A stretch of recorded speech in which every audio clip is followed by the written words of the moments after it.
오늘 261짝 9권 5장 부분 보도록 하겠습니다. 인터넷에 그 라틴어 번역한 그 내용도 올려놨으니까요. 9권 부분 필요하신 분들은 다운로드 받으셔가지고 그걸로 보시면 좋을 것 같아요. 솔직히 우리가 이제 처음에는 이 책을 가지고 이제 제가 여러 가지 다른 번역본들도 비교해 봤습니다. 그런데 그나마 이게 그냥 하기가 편해서 이걸 한 거예요. 그런데 이것도 사실은 이 신학적인 것에 훈련되지 않은 분들은 제가 볼 땐 거의 읽기가 사실상 쉽지 않다. 번역을 가지고는 실제로 어떤 공부 자체가 이루어지기는 쉽지 않은 정도의 상태다, 이렇게 생각을 합니다. 우리나라 개신교 또 신학자들 중에 라틴어를 출중하게 해박하게 잘 하시는 분들이 좀 많이 있어가지고, 또 라틴어를 또 전공을 했다 하더라도 이 교의학적인, 한마디로 조직신학, 교의학을 좀 이렇게 훈련되신 분들이 좀 있어야 됩니다. 또 이게 역사신학을 하셨던 분 중에 어떤 분이 또 라틴어를 가지고 번역도 하시고 이제 이렇게 하는데 읽어보니까 참 쉽지 않은 것 같아요. 물론 나름대로 이제 고생하셔서 잘 하셨는데, 그렇다고 제가 또 잘하냐, 저도 그렇게 잘하지는 못합니다. 아직도 배우고 있는 상황이고. 근데 다행히 저는 AI 시대가 돼가지고 AI가 정말 이게 지금 괄목할 만한 그런 발전을 또 이루고 있잖아요.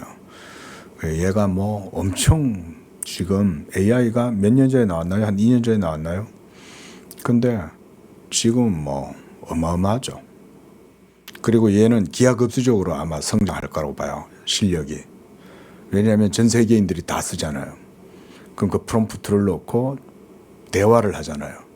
그럼 대화를 하면 걔네들이 또 출력을 하고 양식을 출력해내면 사람들은 또 그걸 보고 또 피드백을 주고 이러면 얘가 계속 자기의 그 한마디로 전체 지능의 망이 형성되겠죠. 탄탄하게.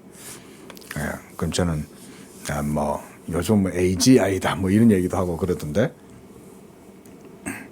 자기 스스로 능동적으로 하는 건 정말 쉽지 않을 거예요. 그거는 이제 우리가 지금 사랑, 마음, 지식 이거 하고 있잖아요. 그래서 제가 지난 시간에 마음의 현상학이다, 조금 낯선 표현을 썼지만 그냥 어거스틴의 마음론은 마음의 현상학이다, 이렇게 제가 조금 설명을 드렸었는데, 현상학이라는 말은 어려운 얘기가 아니에요.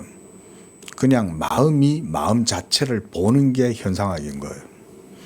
근데 생각해 보세요. 마음이 마음 자체를 본다, 그 말을 여러분 가만히 생각해 보세요. 여러분, 묻은 개가 묻은 개 나무란다, 이런 말이 있잖아요. 그 개는 왜 자기가 묻었는지 왜 모를까요? 자기 반성력이 없기 때문에 그런 거예요. 동물들은 그런 게 없어요. 근데 사람은 자기가 묻었는지 알 수 있죠. 자기가 때때로 자기 양심을 속이고 뻔뻔스럽게 거짓말을 해대고 위선적으로 행해도 사실 자기 속의 자아는 알고는 있죠. 알고 있으면서 아닌 척 할 수 있죠. 그게 사람이죠. 근데 생각해 보세요, 여러분. 사람이 자기의 마음을 자기가 스스로 본다라는 개념을 한번 생각해 보시라고요. 이 사실은 이제 어거스틴의 삼위일체론, 제가 이제 이거 우리 강독 합시다 이렇게 이제 처음 얘기했을 때 제가 이런 부분들이 이제 재미있어서 처음에 이제 이 부분이 도달하기를 기대했던 거예요. 앞에 거는 사실은 이제 솔직한 말로 우리가 삼위일체 하나님에 대해서 말한다는 것이 어떤 의미를 가지냐, 또 우리가 삼위일체 하나님을 안다는 것이 뭐냐, 이런 거는 솔직히 얘기해서 신비의 영역이에요. 신비의 영역. 다만 성경이 계시하는 한도 내에서 우리가 그것을 믿음으로 받아들이는 거죠. 그리고 그걸 믿음으로 받아들이니 그제서야 보이는 거죠. 믿음으로 받아들이기 전에는 아무리 설명해줘도 이해 못해요. 그냥 아멘 해야 돼요. 우리 옛날 어른 목사님들이, 선대 어른 목사님들이 성도들한테 그런 식으로 많이 강조했잖아요. 그죠? 뭐 그렇게 따져. 그냥 믿어. 사실은 그게 무지의 성도를 만든다, 이런 비판을 받는 것도 있지만, 또 한편으로 보면 하나님의 말씀 앞에서 겸손하게 마음을 열고 받아들이면 되지, 이런 의미로 보면 사실은 그 자체로도 신학적이고 교리적인 표현이죠. 우리가 예수천당 불신지옥, 세상 사람들은 그거 되게 경멸하고 조소를 하지만 사실 그거는 복음의 핵심적인 내용이죠. 그것과 마찬가지로 따지지 말고 하나님 말씀 그냥 있는 그대로 믿어. 이게 이성을 무시한다 이런 것보다 좋게 생각해 보면 또 그런 의미도 있잖아요. 우리가 성경의 말씀 따져가지고 여러분 이해할 수 있습니까? 솔직한 말로 성경 속에 있는 거의 80~90%의 얘기는 우리의 이성하고는 안 맞아요. 80~90%가. 전체 모든 이야기가 다 기적과 하나님의 초월적인 역사와 능력과 이런 것에 의해서 이루어지는 거 아닙니까? 그거를 믿음으로 안 받아들이고 어떻게 성경을 우리가 그 속에서 참된 지식을 추구할 수 있겠어요? 할 수 없잖아요. 그렇죠? 그러니까 사실은 삼일체 하나님에 대한 것도 마찬가지죠. 하나님이 한 분이신데 그 하나님의 본질에는 또한 삼위가 실체적으로 계신다. 그래서 그런 위격의 실체성에 의해서 한 본질이 견고하게 유지된다. 그래서 하나는 셋이고 셋은 하나다. 결론적으로. 그걸 여러분 우리가 우리의 이성으로 어떻게 받아들이냐. 그리고 어거스틴이 이제 그거 설명하려고 하다 보니까 야 사람의 마음 안에도 봐라. 그와 같은 유사성이 있다. 이런 얘기가 지금 하는 거 아닙니까? 그죠? 그 삼위일체 하나님의 위격의 실체성을 얘기하기 위해서 어거스틴은 지금 마음, 사랑, 지식 이런 얘기를 하는 거죠. 그래서 여기까지 온 거잖아요. 그러다 보니까 어거스틴이 그 마음론을 아주 구체적으로 이제 논의하는 거죠. 마음. 근데 그걸 마음론이라고 얘기하면 사실 그 론은 현상학적인 그런 논리죠. 현상학적 논리. 그래서 마음이 마음 자체를 먼저 보는 거죠. 이런 게 자기 대상화 아닙니까? 자기가 자기를 보는 거잖아요. 그럼 그건 자기 객관화가 이루어지고 대상화가 이루어져야 되잖아요. 이게 나야 라고 말할 수 있는 건 인간밖에 없어요. 제가 지난 시간에도 컴퓨터 예를 잠깐 들었지만 컴퓨터가 하드웨어가 있고 CPU가 있고 메모리가 있고 그래픽이 있어도 그 속에 OS 프로그램이 먼저 깔려 있어야죠. 그 OS 프로그램이 깔리는 것도 윈도우를 매킨토시에 못 깔죠. 그죠? 윈도우를 깔려면 마이크로소프트 컴퓨터에다 깔아야 되는 거예요. 네? 인텔이든 뭐 하여간 그런 하드웨어에다가 그거다 깔아야 되지 매킨토시에는 윈도우를 못 깔아요. 그러면 윈도우가 깔렸어요. 그럼 윈도우 자체만 가지고 됩니까? 윈도우의 그 오퍼레이트 시스템을 통해서 이제 소프트웨어가 그것도 깔려야죠. 지식이 들어가야죠. 그러니까 마음은 OS라면 소프트웨어는 지식이죠. 근데 컴퓨터한테 물어봐요. 내가 야 너는 너에 대해서 알아? 라고 말한다면 얘가 대답을 할까요? 왜 대답 못하는지 아세요? 자기가 자기를 모르니까 대화를 못하는 거예요. 컴퓨터가 나한테 예, 저는 당신의 말을 들었고 저는 이제 저에 대해서 대답하겠습니다 라고 말하면 자기 아이덴티티가 자기 스스로 이루어져야죠. 컴퓨터도. 근데 컴퓨터는 그걸 못해요. 그게 마음이라는 게, 영혼이라는 게 그래서 중요한 거예요. 예? 뭐 아니마라고 얘기도 하고 맨스라고도 얘기하지만 정신, 마음 이게 있어야 사람이 그걸 할 거 아니에요? 근데 컴퓨터는 OS 프로그램은 있고 그다음 거기에 깔려있는 소프트웨어가 있긴 하지만 자기가 누군지 자기 스스로 자각 못 하잖아요. 나는 나야. 자존심 이런 게 컴퓨터 안에 있습니까? 컴퓨터는 그런 거 못 가지죠. 그게 한마디로 자기를 객관적으로 볼 수 있는 마음, 눈이 없다는 거예요. 예? 그런 게 없는 거죠. 그 내가 그거를 사랑이 없다 이렇게 표현했지만 사실상 마음이 없으면 사랑도 없죠. 그러니까. 그죠? 그러니까 사랑이 없으니 마음이 없는 거고. 마음이 없는데 또 지식이 있겠어요? 지식이 있다는 말은 마음의 반응을 일으킨다는 거잖아요. 근데 그러니까 결국은 사실은 컴퓨터라는 것은 엄밀한 말하면 마음 따로 지식 따로 이렇게 존재할 수 있는 거죠. 하지만 사람의 마음속에는 어때요? 마음과 사랑과 지식은 떨어질 수 없죠. 그 우리가 지금 지난 시간까지 봤던 내용이 그런 거죠. 어거스틴이 그래서 마음도 실체고 사랑도 실체고 지식도 실체야 이렇게 얘기했어요.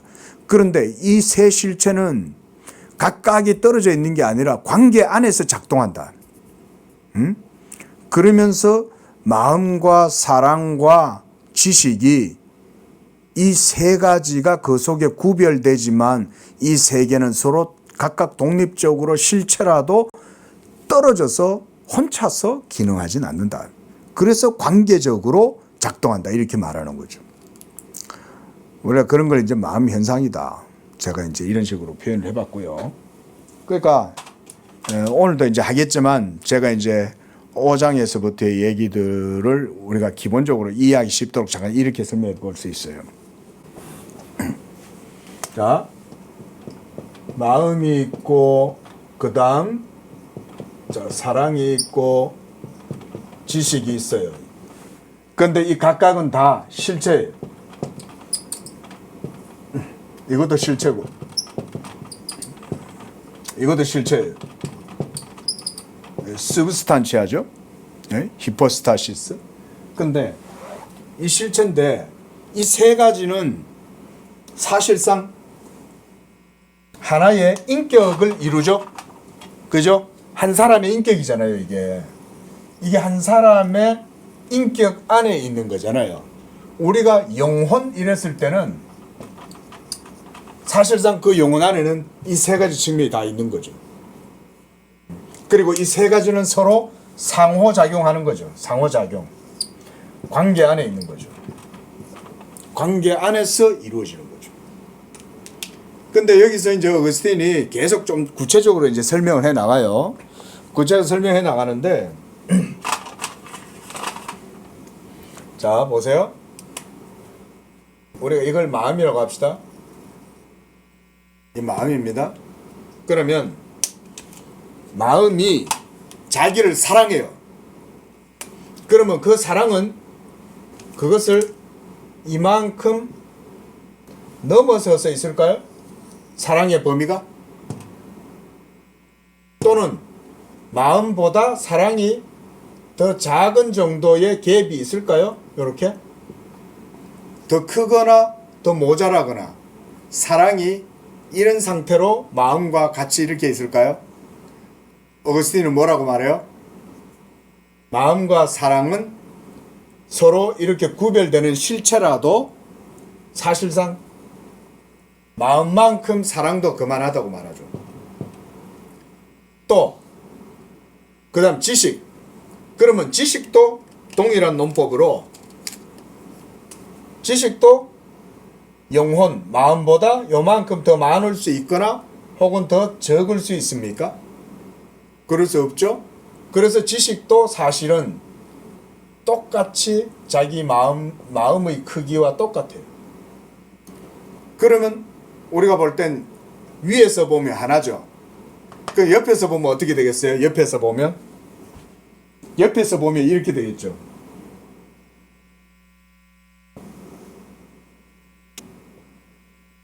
옆에서 보면 그죠? 옆에서 보면 이렇고 이렇게 될 거고, 그다음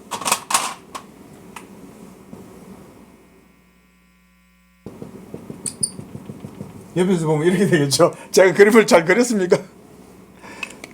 이해되죠? 뭔 말인가? 그러니까 이런 거죠.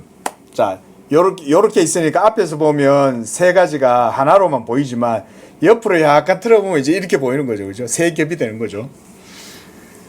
세 겹이라고 표현하지만 떨어져 있는 건 아닙니다. 그죠? 떨어져 있는 게 아니라 우리가 이제 개념을 이렇게 한번 묘사해 보는 거예요. 개념을.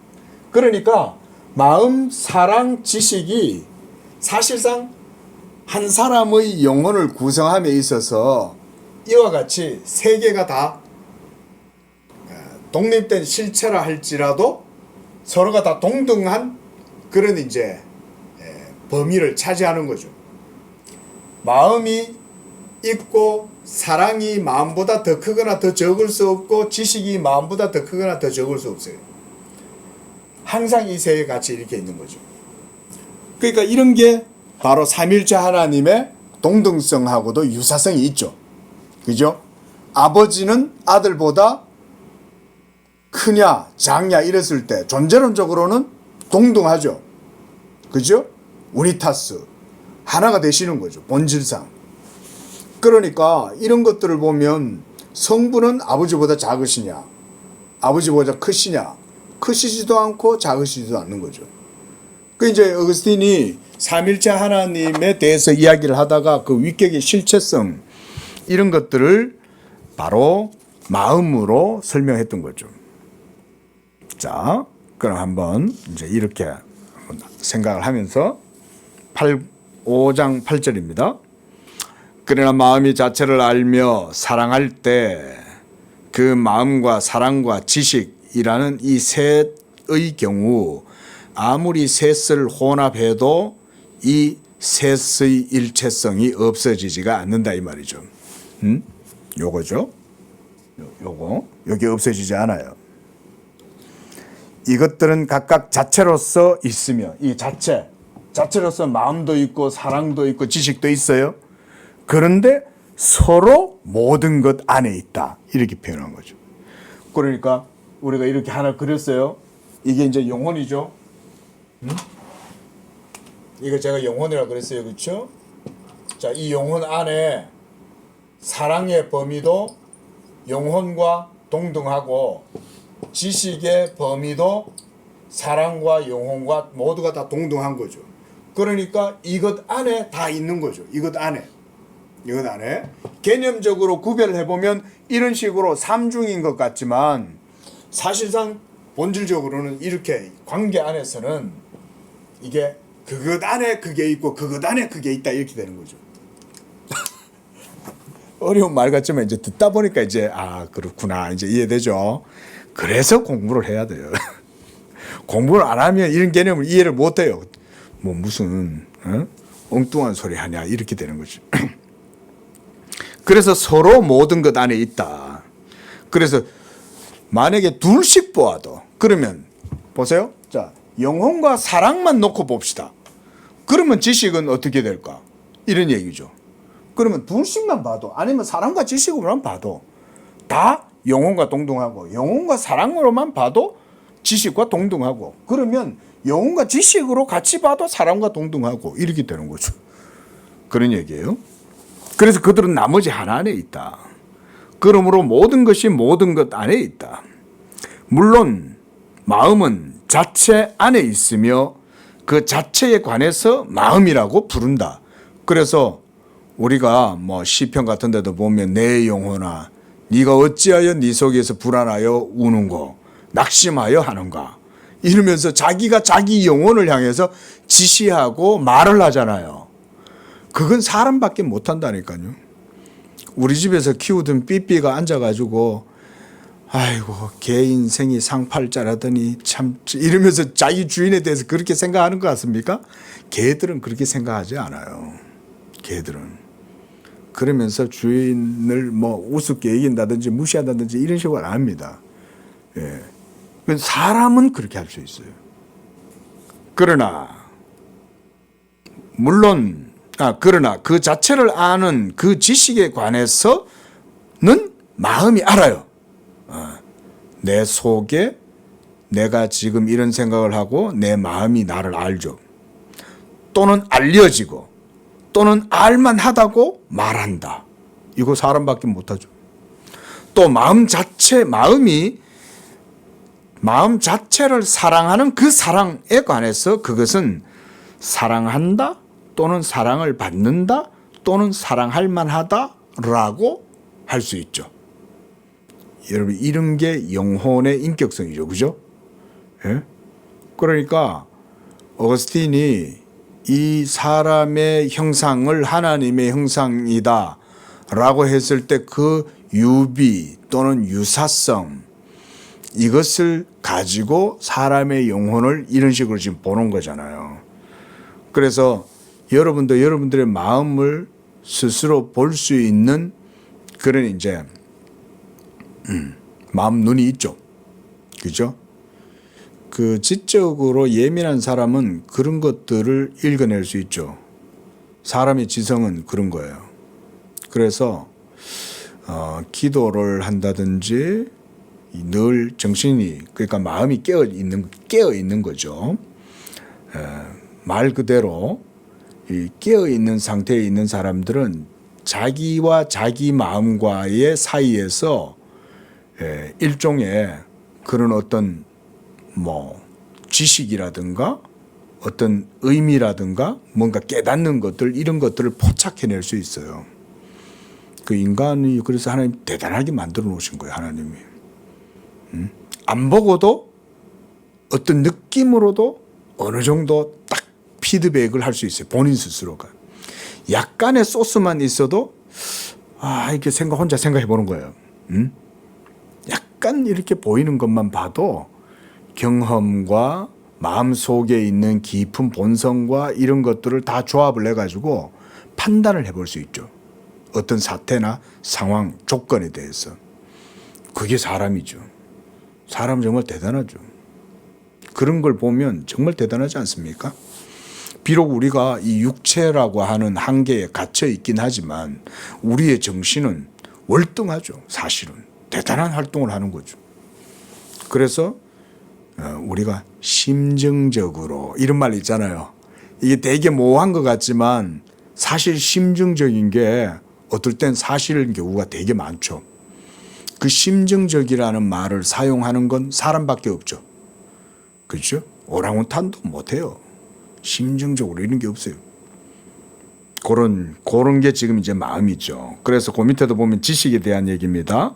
지식은 비록 알려지는 그 마음과 관련되지만 역시 지식도 그 자체에 관해서 알려지며 안다고 말한다. 왜냐하면 지식도 마음에서 실체니까.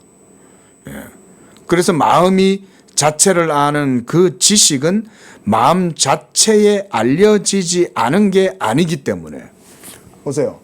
자, 마음과 그러니까 여기서 영혼과 사랑과 지식은 서로가 서로에게 다 알려져 있죠. 사랑을 알고 지식을 알고 있죠. 왜냐하면 관계 속에 있잖아요. 그러니까 이미 영혼은 사랑을 알고 사랑함으로 또한 그 지식도 알고 지식도 영혼을 알고 지식도 사랑을 아는 거죠. 그런 관계 속에 있다 이거죠. 그런데 거기서 둘째 줄 내려오면 그래서 이 셋은 각각 자체로서 존재한다. 각각 마음도 실체고 사랑도 실체고 지식도 실체다. 이렇게 말하는 겁니다. 그리고 또한 각각 서로 안에 있다. 영혼 안에 사랑이 있고 사랑 안에 지식이 있고 지식 안에 영혼이 있고 지식 안에 사랑이 있더라 이거죠. 그래서 사랑하는 마음은 사랑 안에 있고 사랑은 사랑하는 사람의 지식 안에 있으며 지식은 사랑을 아는 사람의 마음 안에 있다. 이렇게 얘기하죠. 또 그와 같은 식으로 또 사랑도 그와 같고 지식도 그와 같다. 그래서 서로 안에 있다 이거죠. 그래서 우리가 삼위일체 하면 우리가 상호 어떤 내적인 연결 이런 걸 우리가 페리코레시스 이렇게 말을 하죠. 동방교부들이 페리코레시스, 상호 내주 방식 이런 거잖아요. 그러니까 하나님은 한 분이신데 하나님의 그 한 본질 안에 삼위 하나님의 위격이 실체적으로 연합되어져서 서로가 서로 안에 거하시는 거죠. 그래서 예수님도 그런 표현 쓰잖아요. 아버지께서 내 안에, 내가 아버지 안에 이런 표현 쓰지 않습니까? 그러면 그런 것들도 보면 위격의 상호, 관련성, 내주 이게 그런 페리코레시스의 관계 속에 있는 거죠. 자, 그래서 제일 밑에 줄에 둘째, 자체를 알며 사랑하는 그 마음 자체의 사랑과 지식 안에 있고, 자체를 사랑하며 아는 마음의 사랑은 마음과 지식 안에 있고, 자체를 알고 사랑하는 마음의 지식은 그 마음과 사랑 안에 있다. 그러니까 서로 다 안에 있는 거죠. 우리가 그래서 이걸 어떻게 묘사하기가 어려우니까 보통 삼위일체를 할 때 그런 식으로 표현을 많이 하잖아요. 이렇게. 그래서 뭐 여기에서 뭐 삼위일체를 이런 식으로 표현하고, 이게 한 본질 안에서 이렇게 페리코레시스가 이렇게 이루어진다. 서로가 서로 안에 다 있다. 이렇게 이제 표현한다고 이런 식으로 그리잖아요. 하여간 그림 그리는 건 별로 덕스럽지는 못해요. 하나님을 그림으로 표현할 수 있어요? 그냥 우리 개념이 이해하고 납득할 만한 그런 뭔가 설명을 하기 위해서 그냥 이런 그림을 그리는 거지. 맞죠? 자, 그래서 262쪽 두 번째 문단. 따라서 둘이 다른 하나 안에 있다. 영혼 안에 사랑과 지식이 있고, 지식 안에 영혼과 사랑이 있고, 사랑 안에 영혼과 지식이 있고, 뭐 이런 식으로. 그래서 자체를 알며 사랑하는 마음은 자체의 지식과 함께 그 사랑 안에 있고, 자체의 사랑과 함께 그 지식 안에 있고, 사랑과 지식도 함께 그 자체를 사랑하며 그 아는 마음 안에 있다. 이렇게. 거기서 또 둘째 줄 내려와서 이 셋이 그 자체로 완전할 때는 마음은 자체를 전체적으로 사랑하며 자체를 전체적으로 아는 지식이 있고, 자체의 사랑을 전적으로 아는 그런 알미 있고, 자체의 지식을 전적으로 사랑한다. 이해되죠? 예? 이게 사람의 영혼 안에 말하자면 마음의 현상학이 이렇게 이루어지는 거죠. 그래서 제일 밑에 줄 모두 합해서 그 각각 단독으로 실제한다 그랬죠? 요거에 요 얘기죠. 마음도 있고 있는 거예요. 마음이라는 게 있는 거예요. 어거스틴이 지금 이제 그렇게 설명하는 거예요. 영혼 안에 삼중성 이 말이죠.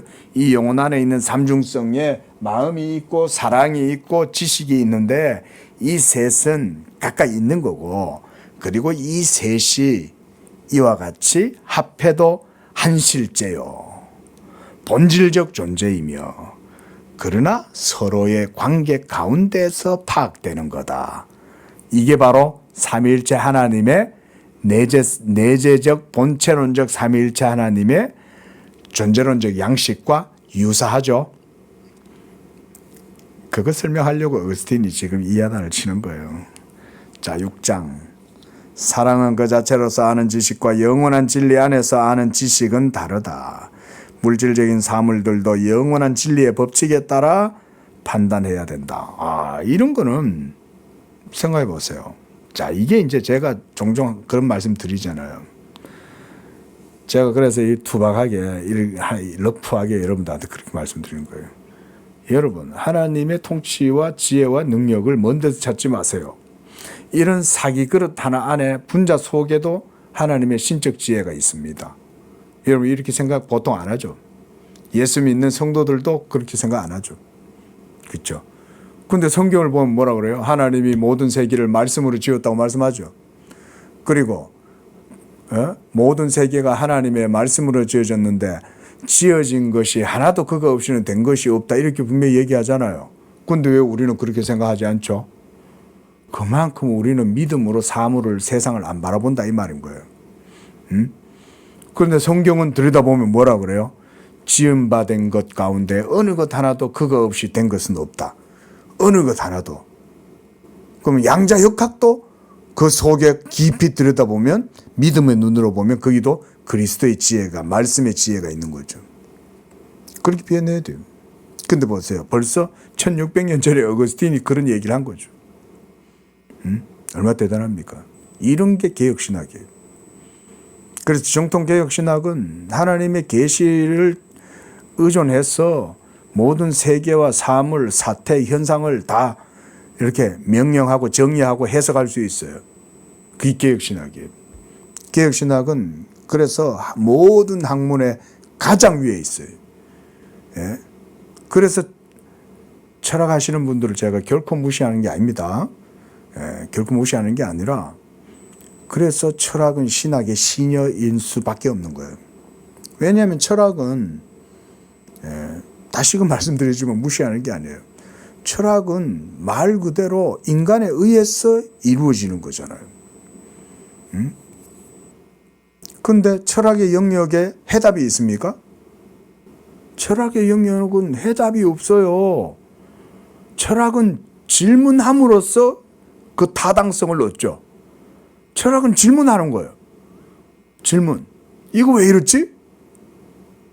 그냥 사물을 그냥 있는 그대로 그냥 받아들이지 않죠. 질문하는 거예요. 왜 그래? 근데 철학이 답을 내릴 수는 없죠. 여러분, 질문하는 사람이 자기 스스로 답을 얻을 수 있어요?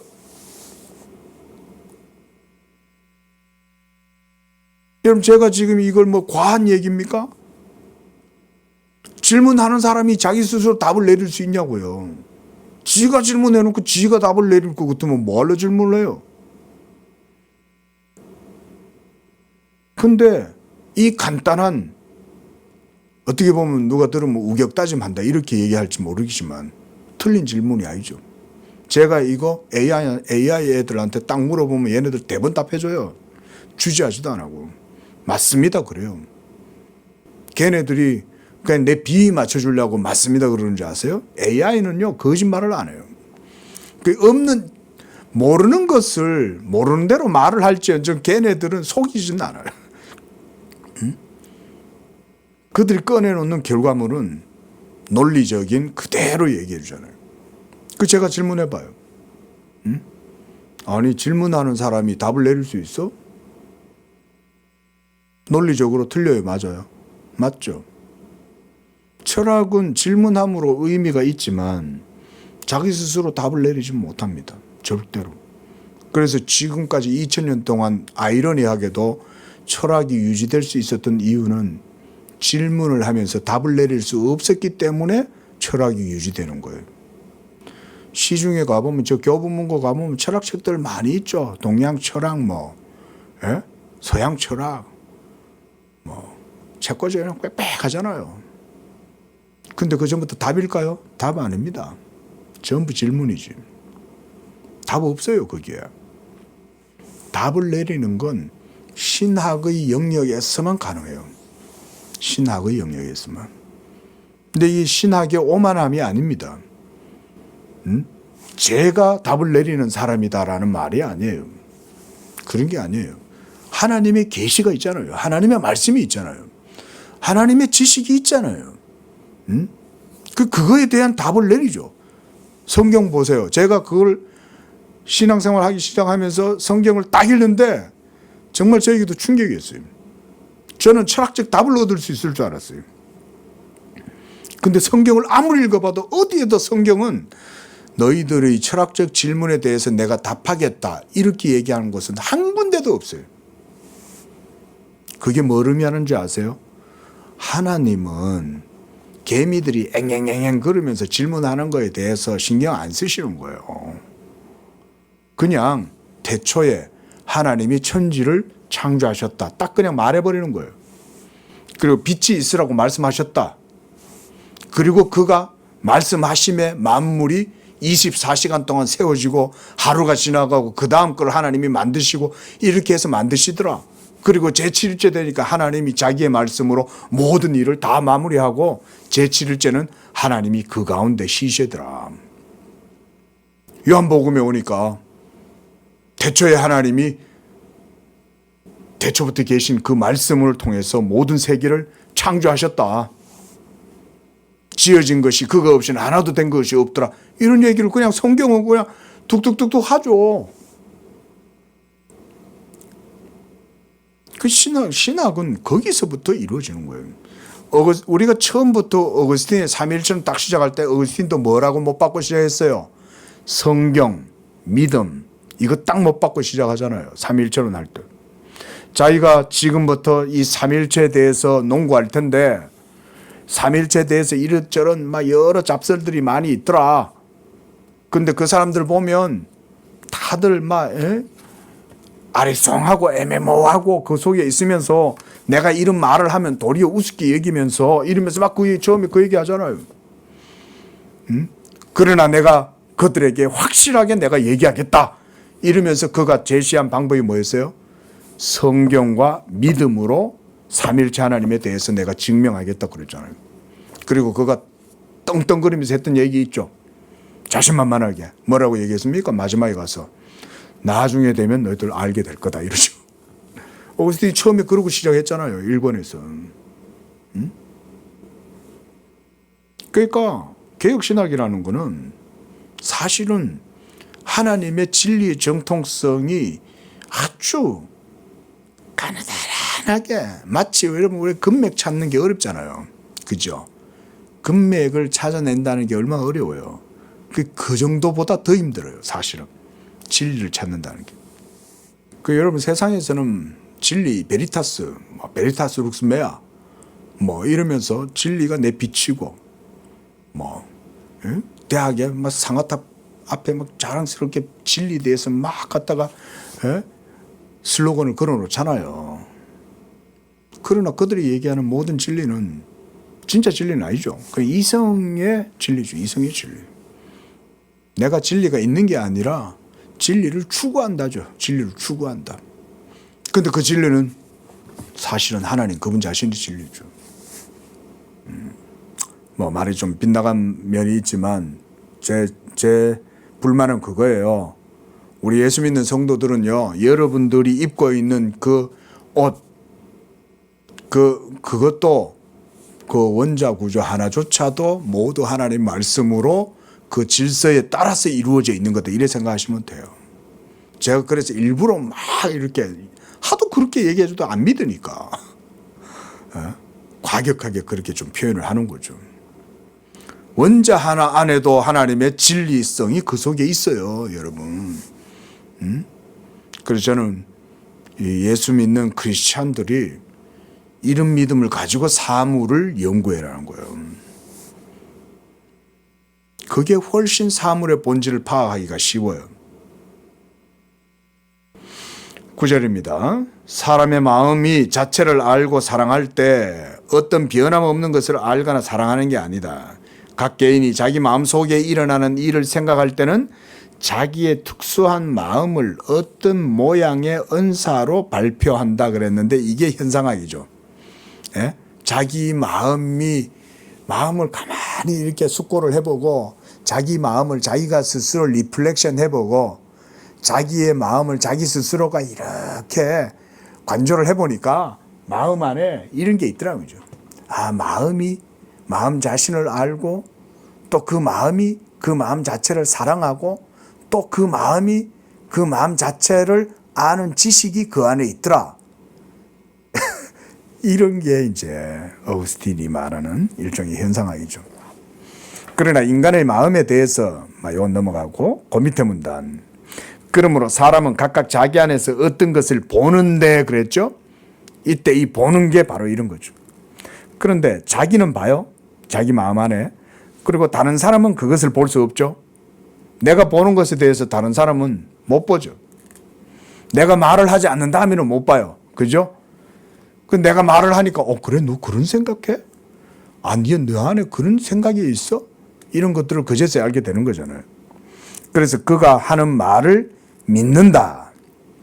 보지는 못하는데 내가 이래 말하면 그 사람이 그래? 이러면서 그걸 믿는 거죠. 그러나 어떤 사람은 진리 자체 안에서 어떤 사물을 보며 다른 사람도 같은 것을 보고 이 중에 전자는 후의 때를 따라 변하고 후자는 변함없는 영원 안에 존속한다. 이 부분은 라틴어를 번역해 놓은 올려놓은 그거를 여러분들이 좀 참조하셔서 보시면 되겠습니다. 좀 애매하게 느낌이 애매하죠. 자, 10절입니다. 우리는 신체의 방금 그 위에 10절 위에 고문단 제일 끝에 보세요. 영원한 계획 아래 사람의 마음은 어떤 것이어야 하는가를 될 수 있는 대로 완전히 규정하려고 한다. 자, 10절. 우리는 신체의 감각으로 외부 물체들의 형상들을 끌어들여 기억 안에 주입하고 그것들을 근거로 보지 못하는 것들의 형상을 상상한다. 이게 소위 이제 철학자들이 얘기하는 범주론이죠. 범주. 칸트 같은 경우도 이런 사물에 대한 오감을 통해서 자기 안에 주어지는 것들을 조합해 가지고 그 범주 속에서 이제 인식하고 판단하고 이렇게 한다 이렇게 얘기하잖아요. 지금 그런 얘기 같아요. 자, 이런 것들 하나하나까지 다 보기 좀 어렵고 그 중간쯤 보시면 내가 본 카르타고의 성벽을 회상하며 보지 못한 알렉산드리아의 성벽을 상상하면서 그 상상한 형태들 가운데 어떤 것을 더 좋다고 본다면 나는 이성을 근거로 그 선택을 하는 것이다. 제가 칸트에 대해서 잘은 모릅니다. 깊이는 잘 모르는데 제가 예전에 이제 들은 바로는 칸트가 이제 자기가 사는 그 나라를 떠나지 않았다. 그런데 칸트하고 얘기를 해보면 칸트는 마치 다 가본 듯 그렇게 얘기한다는 거예요. 칸트가.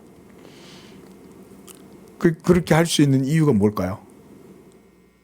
칸트는 마음을 깊이 연구한 사람이잖아요. 그죠? 마음의 형식을 깊이 추적하고 치밀하게 따져본 사람 아닙니까? 예? 그래서 결국은 물 자체는 모른다. 이러면서 결국 그런 이제 결론에 도달했는데 물 자체를 알 수 없다라는 말을 한다는 것은 뭘 의미합니까? 그 영역까지 끝까지 가봤다는 얘기죠. 그 영역 끝까지 가봤는데 그 이상은 우리가 모르더라는 거예요.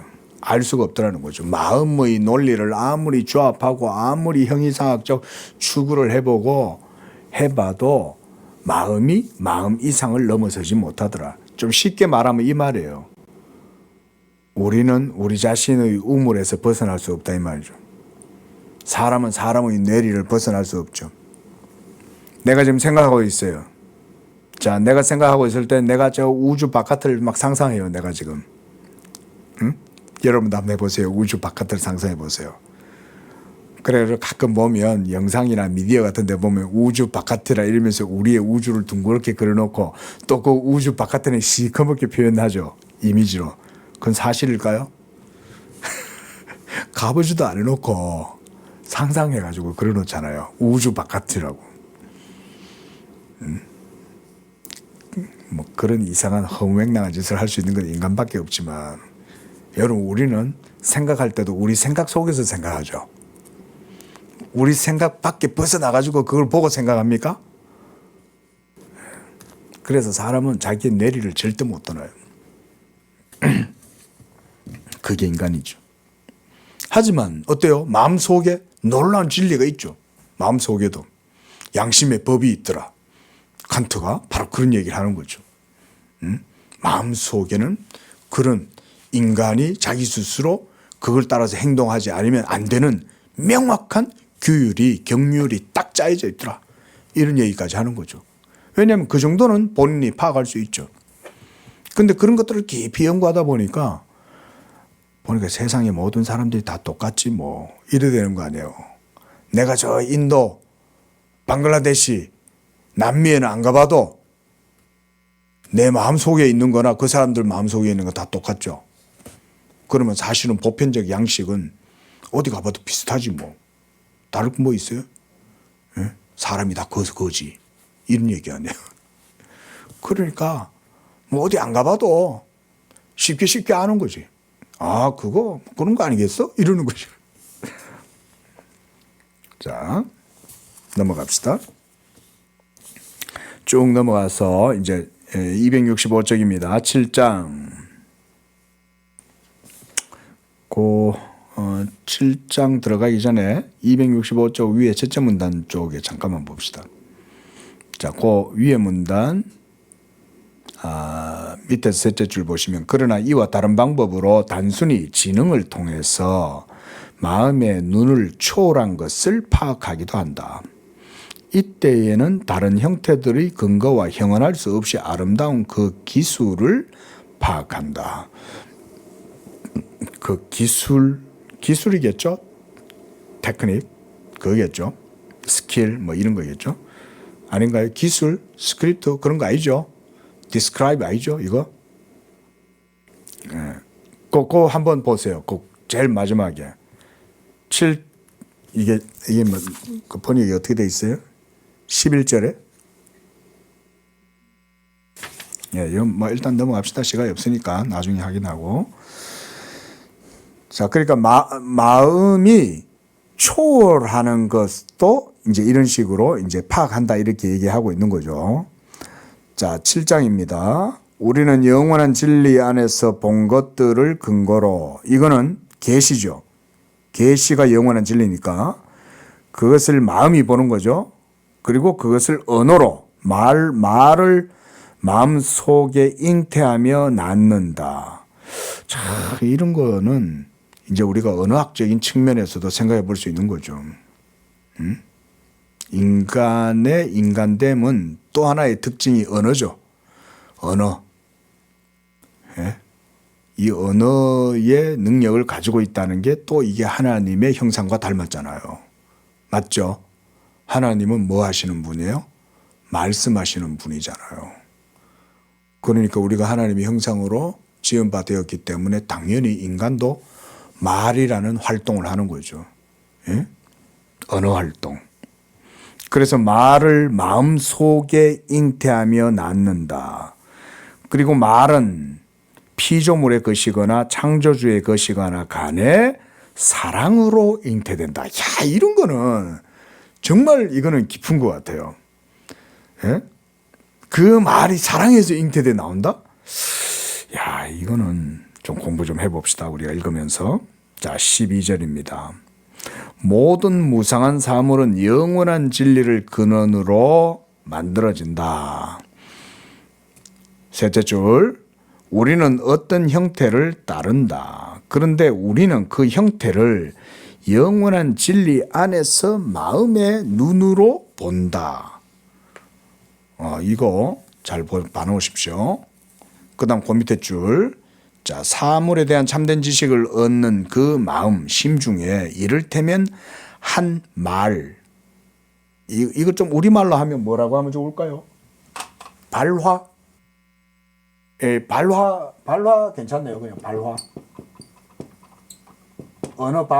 언어의 발화 현상.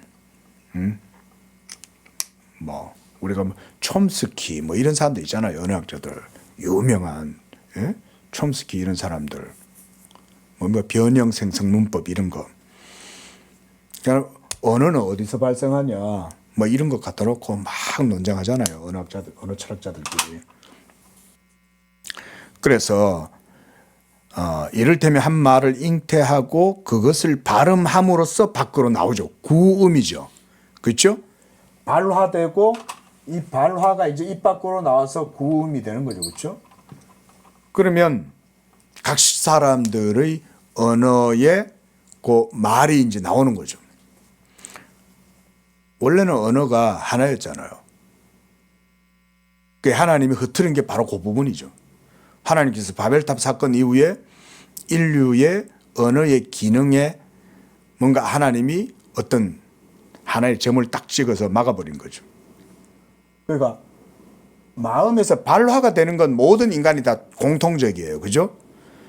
그래서 마음에 뭔가 이게 말하고 싶은 게 나와서 발화가 됐는데 그게 밖으로 나오는데 나는 사자를 보고 사자다 그러는데 어디 다른 나라에서는 라이온이라고 부르고 또 다른 사람들은 또 다른 말로 막 하는 거지. 예? 그래서 여기서 요 부분 사이에 뭔가 변화가 하나님이 오다 뭔가를 탁 끼워 놓으신 거예요. 그러니까 그때부터는 구음이 서로 다른 거지. 응? 그 서로 알아들을 수가 없는 거지. 요즘처럼 무슨 AI 번역기가 있는 것도 아니고 옛날 같으면. 요새는 뭐 그런 게 많대요. 뭐 전화하면 막 전화에 대놓고 내가 그냥 우리나라 말로 하면 저쪽 상대방은 그냥 내 말을 영어로 그냥 영어로 듣고 그 사람이 영어로 나한테 대답을 또 하잖아요. 그럼 나는 그걸 또 우리나라 말로 듣고 이렇게 한대요. 그 이제는 뭐 여행 앱도 이제 뭐 그 통역 앱도 막 이렇게 내가 말하고 이럴 필요도 없대요. 이제 저 사람이 말하면 그냥 내 말로 들리고 이렇게 된다. 이제 세상 여행하기도 좋겠어요. 그죠? 이거 얼마예요? 이런 거 물을 때, 뭐, 그거 뭐, 이렇게 번역기 꺼내가지고 할 필요도 없지, 이제. 자, 발화현상. 자, 그리고, 그 둘째 줄레라서 마음 안에 있는 사람들에게 말을 할 때 마음 안에 있는 그 말을 사용해서 음성이나 신체적인 표정을 이용해서 듣는 상대가 어떤 유사점을 느끼게 함으로 마음 속에 있는 유사한 것을 가지게 한다. 이게 바로 바디랭귀지지. 어떨 땐 외국가가 말 안 되면 바디랭귀지지 뭐. 만국 공통언어. 이러면 되지. 말 안 통하면 뭐 그렇게 하는 거지 뭐. 그러면 다 알아듣지. 이거 달라고? 이러는 거지. 그러면 이러면 되는 거지. 3달러.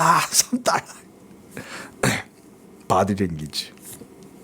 그게 그러니까 그게 서로 소통 가능하게 된 건 뭐 때문이에요?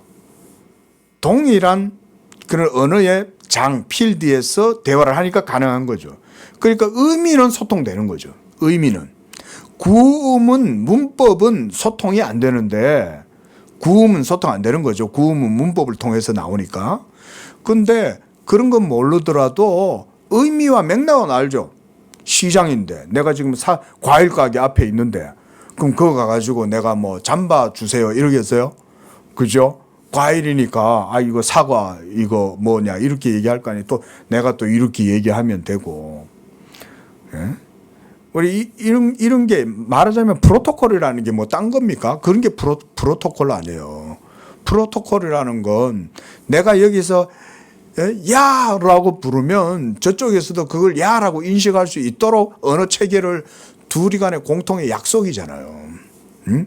그럼 그거는 바디랭귀지지. 자, 그래서 고문단 밑에서 셋째 줄 우리가 몸의 지체를 써서 말이나 행동은 하는 말이나 행동 이게 바디랭귀지 아닙니까? 그래서 모두 우리가 먼저 마음 속에서 말한 것에 불과하다. 어거스틴이 지금 이제 그 얘기하고 싶은 거예요. 결국 사람이 막 행동으로 야 아니 이거 이러고 막 바디랭귀지를 해도 그건 처음에 어디서부터 나온 거라는 거예요? 마음에서부터 나온 거잖아요. 마음 속에 내가 하고 싶은 말이 일어나고 그것을 표현할 때 행동이나 말로 표현하는 거죠. 자, 13절. 자, 13절 보십시오. 그리고 이 말은 그게 피조물인 사람의 언어이든지 창조주의 것이든 간에 말은 어디서 나온다? 말은 어디서 나와요? 어디서 발화됐어요? 마음에서 발화됐죠? 그 마음에서 발화되어질 때 그것은 인간의 언어가 사람의 마음에서 나온 것이나 하나님의 말씀이 하나님의 그분에게서 나온 것이나 동일한 게 있다. 그게 뭐냐? 사랑이 그것을 잉태한다. 이렇게 말했어요. 야, 이건 저 오랜만에 보니까 사랑이 말을 잉태한다.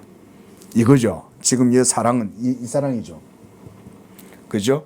그러니까 사람의 영혼 안에 영혼을 구성하고 있는 세 실제 중에 이 사랑이 지식을 붙들고 말을 하는데 그 말은 사랑에서 나온다. 이렇게 지금 얘기하고 있는 거죠.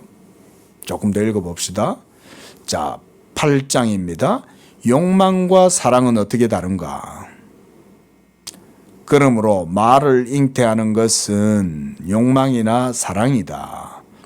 욕망도 마음의 원함이니까 그죠? 내가 뭔가를 원해요. 그런 점에서 이제 이게 욕망도 인간 마음 안에 있는 어떤 원함, 디자이어 뭐 이런 거겠죠. 그래서 피조물에 대한 사랑이 창조주와 관련될 때 그것은 욕망이 아니고 사랑이고, 피조물을 그 자체 때문에 사랑하는 것은 욕망이기 때문이다. 그렇죠? 그럴 때에 그 피조물은 그것을 이용하는 또는 즐기는 사람을 돕지 않고 욕망은 사람을 도리어 부패시키는 거죠. 그게 욕망이나. 그러나 하나님을 소망하거나 사랑할 땐 그렇지가 않은 거죠. 그래서 고사 넷째 줄 내려오시면 우리 자신을 즐기되 우리 자신을 본위로 삼지 않고 우리를 지으신 하나님 안에서 즐겨야 한다. 이런 게 하나님에 대한 사랑에서 인간이 진정한 참된 것을 누린다, 이런 말이겠죠. 고문단 밑에서 셋째 줄. 그런데 죄를 지으려고 하거나 바른 일을 하려는 생각이 있어서 그것을 우리가 기뻐할 때에 거기에서 언어의 발화가 나온다 이거죠. 그래서 거기에서 말이 생겨난다. 어떻게 보면 지금 이런 거는 이제 언어학적인 측면에서 지금 말을 하고 있다, 이렇게 볼 수 있죠. 우리 입장에서는. 그러므로 사랑은 말을 잉태한 마음과 그 말을 결합하고, 이게 중요한 말이네요. 그래서 제3자로서 그것들과 정신적으로 합하여 하등의 혼동이 없다. 자, 9장까지만 봅시다. 조금만 더 볼게요. 예. 재밌네요. 자, 9장. 영적인 사물에 대한 사랑에서는 낱말과 잉태된 말이 같은 하나이나 육적인 사물에서는 그렇지가 않다. 자, 첫째 문단만 읽어볼게요. 14절. 영적인 사물에 대한 사랑에서는 의지가 그 지식에서 안식을 얻고 그런 때에는 잉태되는 말과 나는 말이 같은 하나다. 그렇죠. 자, 그래서 거기서 둘째 줄 내려와서 그러나 육적이며 일시적인 사물에 대한 사랑에서는, 그러니까 이때는 대상이 하나님이 아니라 사물이에요. 그 피지컬한 그런 사물에 대한 사랑은 동물들의 새끼의 경우와 같이 말을 잉태하는 것과 낳는 것은 서로 다르다. 여기서는 욕망으로 잉태된 것을 얻음으로써 낳는다. 자, 이게 뭔 말일까요? 그러니까 인간이 말을 해요. 말을 하는데 두 대상이 있는 거죠. 정리해보면 이제 요것만 정리하고 마칩시다. 그냥 안지 위에다 쓸게요. 자, 인간이 말을 하죠. 말, 언어. 자, 말을 하면 이 말은 어디서 나온다 그랬죠? 인간이 먼저 마음에서 나온다 그랬죠. 마음에서. 그러면 이 마음 안에 두 가지 대상을 바라보는 거죠. 이 마음이 하나는 하나님 그분 자신을 바라보는 거고, 하나는 피조물, 사물, 한마디로 물질적인 그런 거죠. 물질적인 욕망이겠죠. 예? 피조물, 사물에 대한 욕망이겠죠. 이거죠. 그런데 자, 하나님을 사랑하는 것에 대한 마음에서 나오는 말과 피조물에 대한 욕망에서 비롯된 마음에서 나오는 말, 그러니까 이 두 종류가 이제 생겨나는 거죠. 그죠? 그럴 때 그래서 이게 다르다는 거죠. 그래서 육적이고 일시적인 사물에 대한 사랑에서는 동물들의 새끼의 경우와 같이 말을 잉태하는 것과 낳는 것은 서로가 다른 거다. 여기서는 욕망으로 잉태된 것을 얻음으로써 낳는다. 이것에 대한 욕망에서 마음이 말을 낳는 거죠. 나온다 이 말은 발화가 되는 거죠. 뭐 특별한 얘기는 아닌 것 같아요. 뭐 당연한 얘기를 그냥 하는 거예요, 이게. 그래서 그 밑에도 보면 탐욕은 금을 알고 사랑함으로 만족하지 못하고 금을 또한 가져야 만족한다. 그런데 하나님은 안 그렇죠. 우리가 하나님을 알고 사랑하는 것 자체로 우리는 벌써 만족할 수 있죠. 그리고 그 자체로 하나님을 누리죠 벌써. 근데 사물은 그렇지 않잖아요. 금을 생각한다고 해서 만족할 수는 없죠. 금을 소유해서 내 집 금고 안에다가 집어넣어 놔야 그제서야 야 내가 금을 가졌어 이러면서 이제 만족한다 이 말인 거죠. 음식을 먹는 것이나 다른 사람과 동침하는 것을 알고 사랑하더라도 실행이 없으면 만족하지 못하고 명예나 권력도 마찬가지고 그래서 알고 사랑하는 것만으로 충분하지 못하다. 이런 게 다 육적이고 피조물에 대한 그런 욕망에 비롯된 거죠.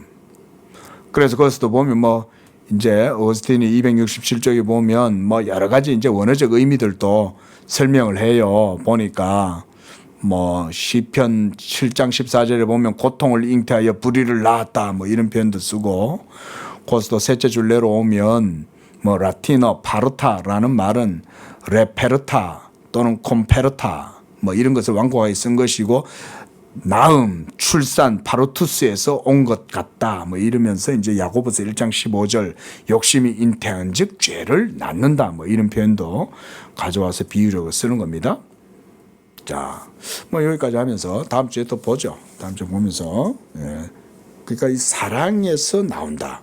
이게 신학적 어거스틴은 그냥 얘기 안 한다 그랬죠. 제가 어거스틴이 이런 말을 할 때는 다 깊은 신학적 사유 속에 나오는 거예요. 나중에 텍스트를 쭉 읽어가다 보면 그에게 논리가 있어요. 그냥 얘기 안 해요. 사랑에서 말이 잉태되었다. 그거 설명하려고 지금 피지컬 얘기하는 거예요. 그걸 비교해가지고 그래야 이게 정확히 이해되니까 요 의미를 지금 설명하려고 그런 것 같아요. 자, 오늘 여기까지만 하겠습니다. 기도하겠습니다. 자비로우신 하나님 아버지 감사합니다.